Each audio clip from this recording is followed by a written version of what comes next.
Just listening to it to make sure the sound is proper.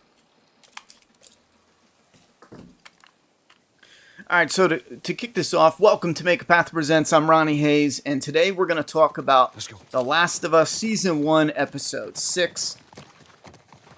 You know, I just thought about it. I need to make a little cheat sheet, but for anyone new here, I'm gonna give my first impression review about the episode, and then I'll let you know when that's over, and we're gonna get into fan feedback. That's all of your thoughts, opinions, and whatnot from the comment box. This on screen is gameplay from this part of the game that was featured in the show. This episode was definitely changed, different. One thing I don't mind though is the dam scenery change being at Jackson. Jackson is gonna play a major role or a bigger role in season 2, so it's nice to set it up in season 1. Plus, going to the dam in the game before this part that you're seeing on screen had a really nice visual to it. But once you got to the dam, it was kind of dull. I'll be honest with you. I think I went a wrong way. But, and then afterwards, this part, and I want to highlight this when we get to it, this is where Joel makes up his mind to go ahead and take Ellie himself. A lot of this is cut out, and this is the continuing theme of HBO, for whatever reason, wanting to cut out the gun violence. I know they say, yeah, well, it's gun violence mainly, but a lot of the violence is trimmed out. And none of this was in tonight's episode. Now, before I get into the original review, you may have noticed I edited the first episode of The Last of Us, and I put up clips from the live stream. Now, this is something we've talked about for a while, but I think maybe we'll test it out. Now, they're not all going to be edited. I only did an edit for 1 and 2, and I think 3, but 4, 5, and 6 are literally going to be this first half of my stream cut out of the live stream and put on. So if you're just here for my initial thoughts and opinions, then you can just stop in for that. I got notes here. I'm going to burn through them. Another shout out, my Flaversaw channel. We're, 600 and some subscribers. If you're looking forward to a, scene by scene breakdown of The Last of Us, we're going to be starting that. If I stay on schedule, it'll start this Friday. And then based on how much you guys support it, then I'll do episode 2 if we do episode 2. I'm going to get the poll going now so you guys can vote on this episode, and then we'll dive into my opinions. Last of Us, that's 106. And we'll do love. We'll just stick with okay. And I have to... So go in the comment, you'll be able to see a poll to vote. Love, okay, or hate. It's the easiest way to do it. Last of Us 106. Now, I'm going to dive right into my thoughts and opinions real quick. The little psycho line, the introduction with the Native American family, or that little bit, them wanting to figure out where they are and get a little sense of direction. I like that little back and forth. The map, I believe it's set up. And there's a couple parts here that I feel like directly sets up for season 2. Like, for example, the setup for this is later for this season, but it's where Ellie is somewhere else. I won't spoil it, but there's people that Joel run into, and he gives them a map, and he's like, you better point to the same spot as the other person. Keep an eye out on this scene. They set it up in this episode, but you're going to see a more violent version of Joel doing this later. Hopefully, they should stick with it. Now, another setup moment is where Joel talks about an old farmhouse having sheep. And I like the dialogue there where he says they're quiet and they do what they're told to do. Now, this most likely, I see no reason why it wouldn't be setting up the farmhouse and the sheep for season 2. Likely season 3, if I'm being honest, if they stick with a 2 seasons 2 season split for The Last of Us Part 2. Anyhow, the whistle moment, same thing from the game. You got a happy reunion with Joel and his brother. Again, these are a little bit of a flowing positives. Ellie, like, this is fucking amazing. Those little quips, even all throughout, I think Ellie's character and actor breathe a bit more. With this character, there's one main flaw still lingering, even when I was overall positive with the actor for this episode. But there's one lingering flaw that I've been noticing more and more. But Tommy, this is set up for season 2. The flashback scene where Tommy teaches Ellie how to snipe.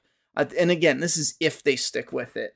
The highlight of fuck communism and fuck communists. And it goes to show you that they would fucking want to hump all over that in this episode. But seeing the hair, the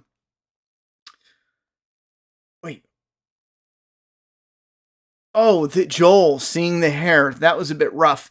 And it reminded him of his daughter. You have movies. Here's one moment where I thought it was a flaw. This is them celebrating having movies. It was just a dialogue scene in the game, but now we get to actually see it.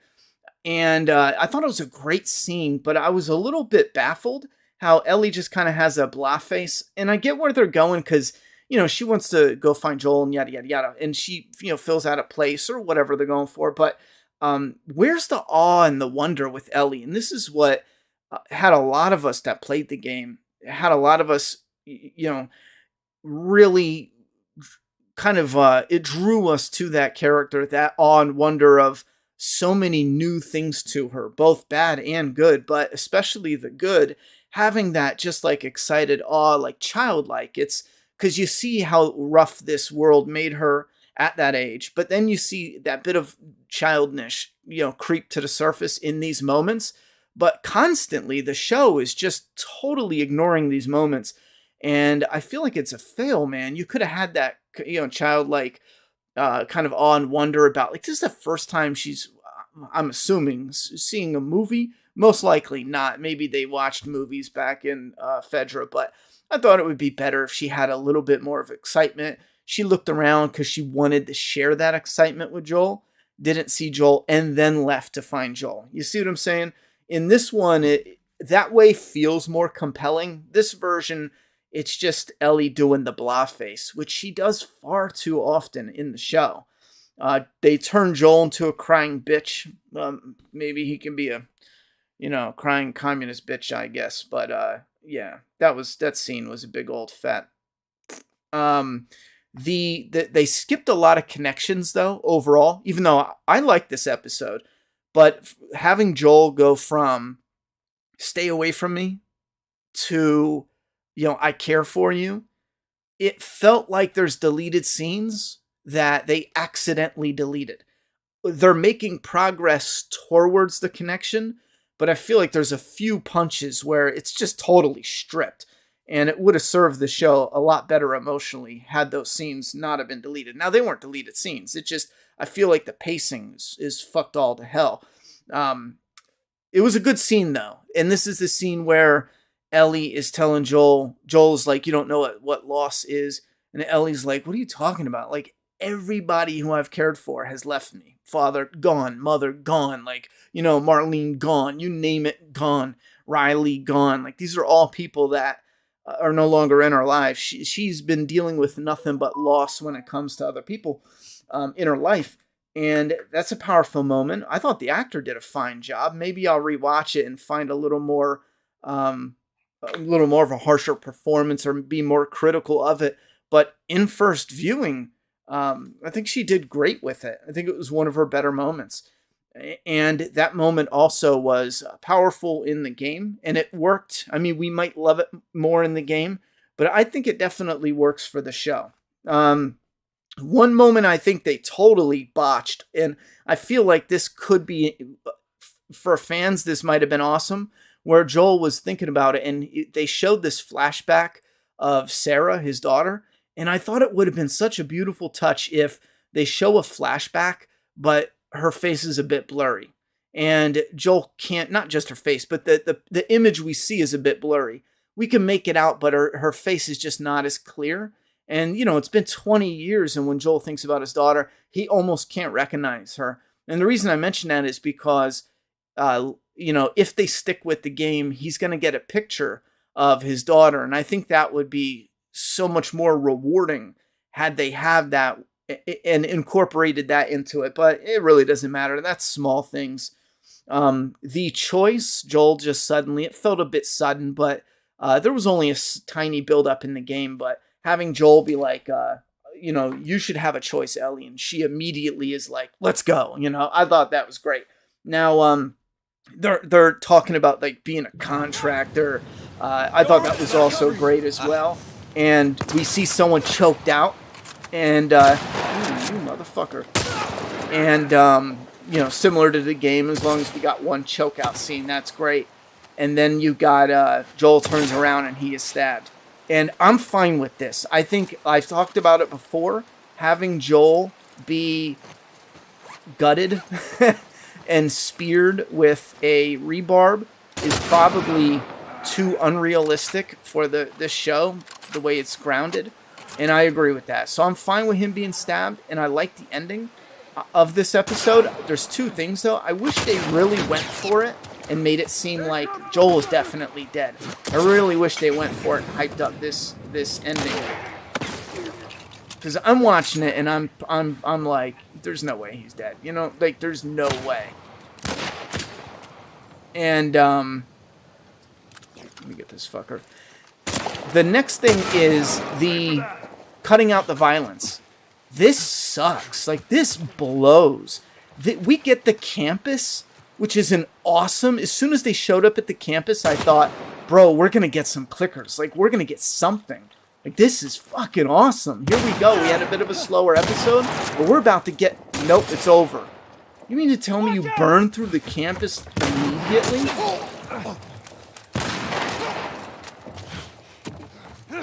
Oh, I forgot.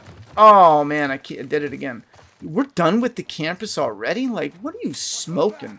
Whoever decided to take violence out of the show can suck a fart, man. Get the fuck out of here. You're a piece of shit, Way to ruin entertainment. It's so fucking lame. Where do these pussies come from? Anyhow, that's my little annoyance.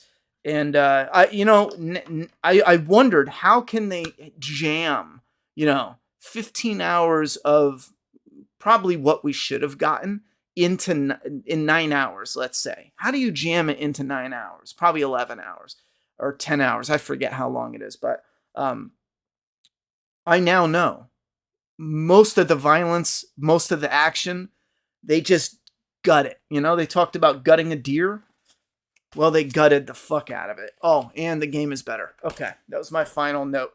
I was more positive, though. I actually really enjoyed this episode, had a lot of fun with it, and I'm noticing a pattern. We have, episode 7, 8, and 9 left. It's only 3.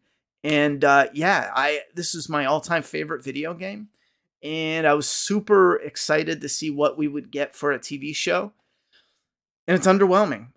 And it's one where I like it, and I'm like, sure, this is cool. But I'm probably barely ever going to rewatch this. There's almost no reason to rewatch this. It's enjoyable at first. It's one of those shows where it's enjoyable at first, but there's like... very limited rewatchability, because although I'm positive as the scenes are unfolding, it's missing a lot of wow factor. It's missing a lot of deep emotional moments where, again, the emotion is there, and this is what I find so baffling. The emotions are there, but it just feels so, even when it's supposed to be deep, it just feels so superficial. So it's such a weird one where I like it, yeah, but it's just not blowing me away. But I'm still positive about it, still enjoying it. Those are my thoughts and opinions. We're going to get